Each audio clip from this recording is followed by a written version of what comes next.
This channel does not promote any violent, harmful, or illegal activities. All content provided by this channel is meant for an educational purpose only. Subhajit, প্রত্যেকদিন রাজ্যের বিভিন্ন প্রান্ত থেকে আলু চাষিদের দুর্দশার খবর ছড়িয়ে আসছে। সন্তানকে গড়ে পিঠে বড় করেছেন, হঠাৎ শুনলেন সে আর নেই, আপনাকে শেষকৃত্য করতে হবে। বাংলার আলু চাষিদের বর্তমান ভবিষ্যৎ এখন এরকমই। আলু নিয়ে আহ্লাদ নয়, আর্তনাদ মাঠে মাঠে।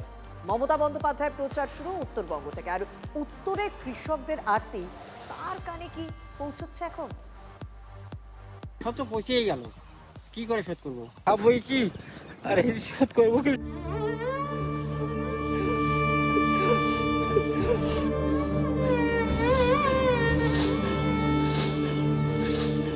চাষের পৌষ মাস অনেক দিন এরা দেখেননি। চোখের সামনে শুধুই সর্বনাশ। বুকের ভেতরটা ছ্যাঁত করে ওঠে অন্নদাতাদের, ধরে আসে গলা। কেউ স্ত্রীকে বুঝিয়ে সুজিয়ে গয়না বন্ধক দিয়ে ভেবেছিলেন এবার সব দেনা মিটিয়ে দেবেন। কেউ ধার করেন সমবায় থেকে। মোটা টাকা মেটাবেন কিভাবে? আলু যে জলে, কাদা জলের মধ্যে শেষ সম্বলটুকু বাঁচানোর শেষ চেষ্টা চলছে। কিন্তু সেই আলু কতটা আর বাঁচানো যাবে? চোখের জল তাই আর আটকাবেন কিভাবে? জলপাইগুড়ি জেলায় আলু উৎপাদনে ধূপগুড়ির আলাদা নাম ডাক আছে। সেই আলু আবাদে এখন হাহাকার। মঙ্গলবার উত্তরবঙ্গ দিয়ে প্রচারে সাইরেন বাজালেন মমতা বন্দ্যোপাধ্যায়।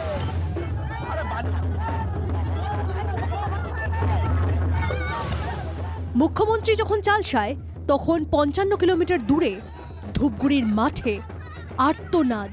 আবেদন তো করতেই হবে, আমাদের উপায় নেই তো, কি করে শোধ করবো? লোনটা তো শোধ না করলে তো আমাদের দিবো না। মুখ্যমন্ত্রী আসুক, আমাদের ক্ষতিপূরণ না দিলে আমরা কি করে বাঁচবো? জলপাইগুড়ি জেলায় চলতি মরশুমে প্রায় 37,000 হেক্টর জমিতে আলু চাষ হয়েছে। কৃষকদের কথায় 50 কেজি আলু ফলনে খরচ হয়েছে 375 টাকা। আলু বাছাই, প্যাকেট করে হিমঘরে পৌঁছতে আরও 75 টাকা। সব মিলিয়ে কৃষকের খরচ 450 টাকা। এবার সেখানে মাঠে আলুর দাম নামতে নামতে 50 কেজির বস্তা 50 টাকায় নেমে এসেছে। কৃষকদের অভিযোগ, দুর্দিনের সময় প্রশাসন বা কৃষি দপ্তর ভ্যানিশ। কেউ আসে নাই, আমরা ফর্ম জমা দিলাম, কিন্তু কৃষি দপ্তরের লোক খোঁজ নেয়নি। না আসেনি। সম্পূর্ণ আলু তো পচে গেছে জলে, বৃষ্টির কারণে। এখন লোন কিভাবে পরিশোধ করবো ওটা নিয়ে আমাদের পুরো টেনশন। এবার যদি সরকার কিছু করে। ধূপগুড়িতে দীর্ঘশ্বাস, মাঠেই শেষ আলু। আর জেলা সদর জলপাইগুড়ি, নানা ঝড়ঝাপটা সামলে যারা আলু বাঁচাতে পেরেছেন তারা নাকি আলু রাখার বন্ড পাননি। কৃষকদের দাবি, আলু রাখতে গিয়ে হিমঘর মালিক তাদের নাকি মুখ্যমন্ত্রীকে দেখাচ্ছেন।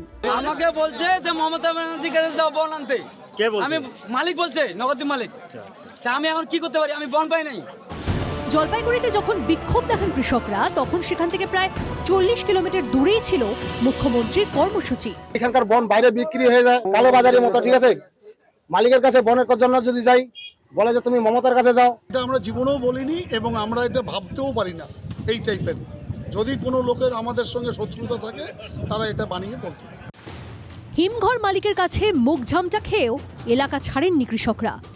সূত্রের খবর, এবছর রাজ্যে প্রায় 1.5 কোটি টন আলু উৎপাদন হয়েছে। হিমঘরগুলিতে আলু রাখার ক্ষমতা 82 লক্ষ মেট্রিক টন। সেখানে রাজ্য সরকার কৃষকদের থেকে আলু কিনবে মোটে 12 লক্ষ মেট্রিক টন। তাহলে বাকি বিরাট পরিমাণ আলুর ভবিষ্যৎ কি? অভাবী বিক্রি তবে আটকাবে কিভাবে? বিশেষ শিশি, গলায় দড়ি, এসবের দিকেই কি কৃষকদের ঠেলে দেওয়া হচ্ছে?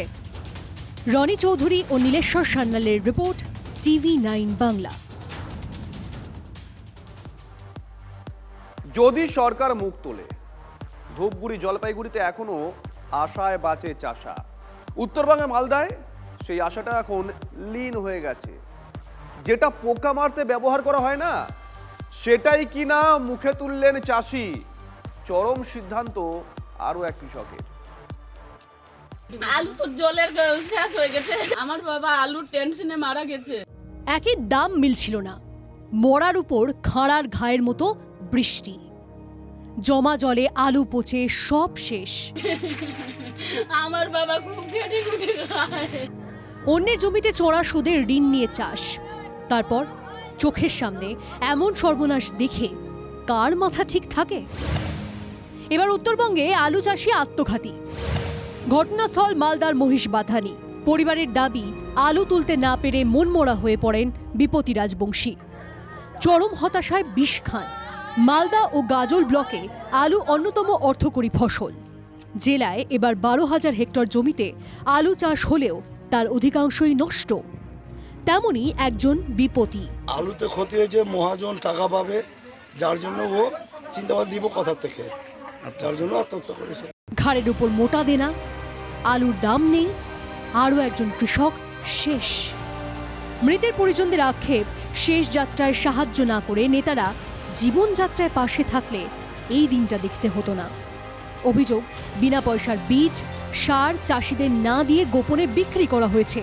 এমনকি চাষের সামগ্রী, যন্ত্রপাতিও হয়েছে বেহাত। কৃষকদের বঞ্চনার জন্য যে জেলা পরিষদের সভাধিপতির বিরুদ্ধে বারবার অভিযোগ উঠেছিল, সেই সভাধিপতি মালদা বিধানসভা কেন্দ্রে তৃণমূলের প্রার্থী হওয়ায় বিরোধীরা এখন নতুন করে অস্ত্রে শান দিচ্ছে। যারা চাষি না, তাদেরকে চাষি বানিয়ে তাদেরকে চাষের সমস্ত সরঞ্জাম, টাকা পয়সা সব পাইয়ে দিয়েছে। পরিণামস্বরূপ যাদের যেটা পাওয়ার কথা তারা সেটা থেকে বঞ্চিত হয়েছে। সব দখল করে তারা হচ্ছে জনপ্রতিনিধি হয়েছে। চাষির দরদ বোঝে না, দরদ বুঝলে তার পাশে গিয়ে দাঁড়াতো। প্রশাসনিকভাবে জেলা পরিষদের যে কাজ করা দরকার আমাদের সভাধিপতি দক্ষতার সঙ্গে করেছেন বলেই কৃষি প্রধান কেন্দ্রে তাকে আমরা প্রার্থী করেছি। জেলা পরিষদের সভাধিপতি যে আসনে প্রার্থী, সেই এলাকারই চাষি ছিলেন বিপতি। প্রধানমন্ত্রী ফসল বীমা যোজনা চালু থাকতো তাহলে চাষিকে আত্মহত্যা করতে হতো না, কিন্তু মমতা ব্যানার্জি ফসল বীমা চালু করেনি, কৃষকদের কোনো রকম সাহায্য করেনি। এখানে এসেছিলাম, দেখলাম, আমি প্রশাসনকে জানিয়েছি এ বিষয় নিয়ে। প্রশাসন তৎপর রয়েছে, দেখছেন বিষয়টা।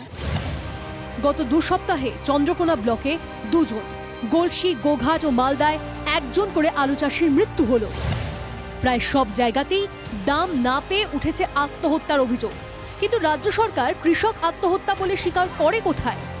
জাতীয় ক্রাইম রেকর্ডস ব্যুরোর কাছে কৃষক আত্মহত্যার খাতে যে সংখ্যাটি দেখিয়ে আসছে তা যে শূন্য। তাই বিপত্তিদের হিসেব আর কেই বা রাখে? মালদা থেকে শুভতোষ ভট্টাচার্যের রিপোর্ট, TV9 বাংলা।